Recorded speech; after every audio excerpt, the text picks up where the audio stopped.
Tales from the Treehouse. Hi, I'm Ben. Welcome to Tales from the Treehouse. I'm going to tell you a story, so make sure you're feeling nice and comfy. Make sure you're lying or sitting down, not too warm, not too cold, just feeling relaxed. To help, take a breath in and out. In for 3, 1, 2, 3. Out for 7, 1, 2, 3, 4, 5, 6, 7. In for 3, 1, 2, 3. Out for 7, 1, 2, 3, 4, 5, 6, 7. Perfect. Soft, calm, and relaxed. This will help your imagination flow. This is a listening story, so that you can close your eyes if you like, and watch the pictures to go with the story just come into your mind. Imagine what all the characters look like for you, and walk through their world with them. Here we go. Rumplestiltskin. Once upon a time, there was a poor miller who had a beautiful daughter. A miller is someone who grinds wheat into flour. Now, for some reason, this poor miller had a chance to meet the king. Now, no one ever tells us why. Maybe he did something special. I don't know. I mean, our queen. Sometimes she has garden parties and invites special people to come and visit her. Maybe he just had to go and talk about the price of grain or something. But whatever, he went and met the king. And he did something a bit silly. He told a lie to make himself look better than he really was. He said, "Your Majesty, I have a beautiful daughter, you know." "Really?" said the king. "Yes, and she's so clever, you know. She can spin straw into gold." "It's true." "Really? Well, that is a special thing to be able to do. In fact, let's see if she's as clever as you say she is. Bring her to the palace tomorrow." Well, I'm sure that the miller didn't expect that, because now his daughter had to go to the palace and prove that she could do it. Because as soon as she arrived, the king led her into a room that was full of straw, gave her a spinning wheel and a spindle, and said, "Right, girl, set to work and spin all this straw into gold by tomorrow morning. If you haven't managed to do it, then you will die." And he closed the door behind her, locked it, and left her to do as she was told. So the poor miller's daughter sat down and she cried. She had no idea what she was going to do. She couldn't spin straw into gold. What a stupid thing for her father to have said. And as she was there, sobbing away, suddenly, in through the open window, hopped a little man. He said, "Good evening, miller maid. Why are you crying so?" "Oh," answered the girl, "I have to spin this straw into gold for the king, and I have no idea how to do it." "What will you give me if I spin it into gold for you? I know how to do it," said the little man. I could give you my necklace, I suppose," said the girl. "Good, I'll get started," he said, and the little man, having taken the necklace from the girl, sat down at the spinning wheel, and the wheel went round 3 times until the bobbin was full. Then he put on another bobbin, and the wheel went round another 3 times, and the second bobbin was full of gold too. And so it went on till the morning, when the whole room full of straw had been turned into spun gold. And as the sun rose, the king came back up, knocked on the door and opened it, and saw all the gold on the bobbins. But rather than being satisfied, the king became more greedy, and he said, "Here, come with me," and took the miller's daughter into another room that was full of straw, but this one was even bigger than the first, and told her, "You must spin this lot into gold by tomorrow morning, otherwise you will die," and left her to get on with her work. The poor miller's daughter began to cry once more, but again, in through the open window, hopped the little man. "Hey, what will you give me if I spin this straw into gold for you? 'Cause I can do it all right. You know I can," said the little man. I've got this ring I could give you," said the girl.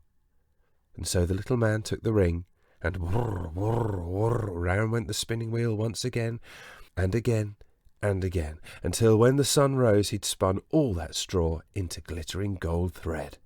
Which is when the king returned, and was even more pleased, but he still wasn't satisfied, because greed is like that, you know. As soon as you've got the thing you want, you'll just want something else instead, or want even more of whatever it was. And so he took her to another room, an even bigger one, and he said, "You must spin all this through the night, and if you do, this time, rather than just kill you, I will make you my wife." He was thinking to himself, you see, that it didn't matter how rich a person was who he married. If he married a woman who could spin straw into gold, he would be the richest man that had ever lived. He left her to it. This time the girl sat there looking at all this, wondering if the little man was going to come again. When he did, he popped in through the window. "So what will you give me if I spin this straw into gold for you this time?" The trouble is," said the girl, "I have nothing more to give you. The only things I had of value in the world were that necklace and that ring." "Well, if you've got nothing to give me now, you'll have to make me a promise for the future. Would you?" "Yes, anything," said the miller's daughter. "All right then. When you have your first child, you have to give that child to me," said the little man. "Very well," said the miller's daughter. She had no choice. "Good-o," said the little man, and he sat down to work. Whirr, whirr, whirr. Before the night was over, and the king could come up in the morning, all that straw was spun into gold. And when the king saw what had happened, he came through on his promise and married the miller's daughter.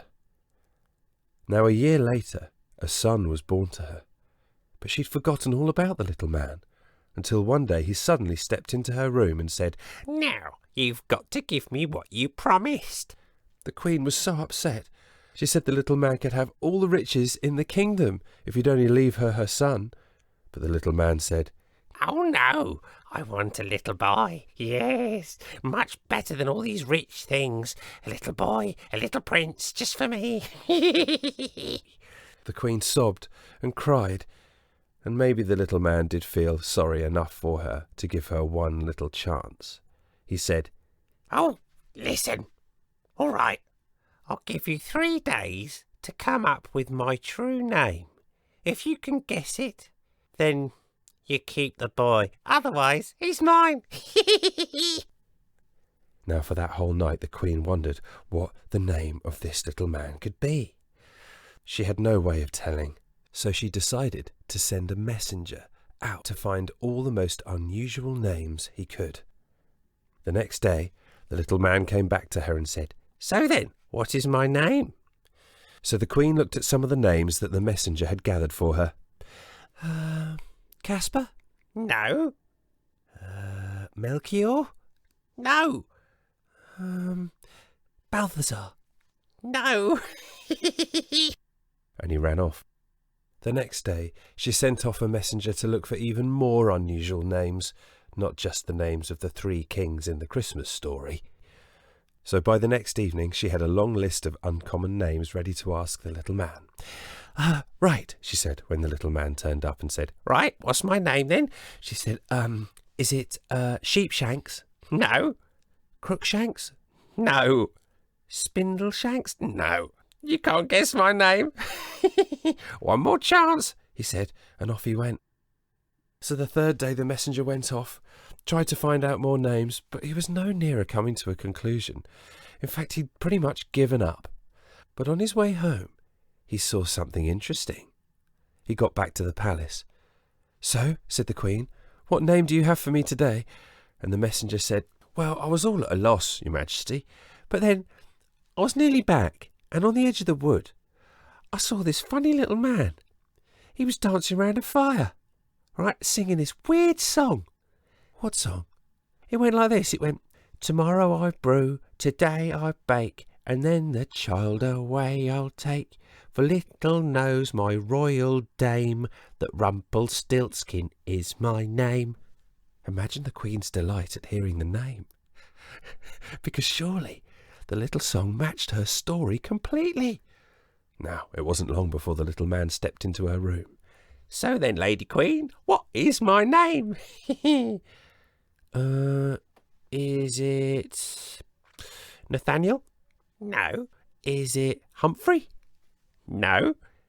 Is it Rumplestiltskin? What? What? How did you know that? Some demon has told you that. And the little man was so cross, he stamped his foot so hard that it went into the ground all the way up to his waist. In a passion, he went, grabbed hold of his left foot to try and pull himself out, and in the process, he pulled himself in half, and that was the end of him. And that's the end of my tale, as I heard it said, and if there's a fib in it, then I'm off home to bed. Thanks for listening. I hope you enjoyed the story today. There will be another one soon, so please subscribe to our YouTube channel or our blog, so you get a message when the next one is ready. If you'd like to draw a picture of a scene you imagined from the story today, then I'd love to put it on our video here or on our website for other children to see. Please take a photo of your picture and email it to us at info@treehousetheatre.com.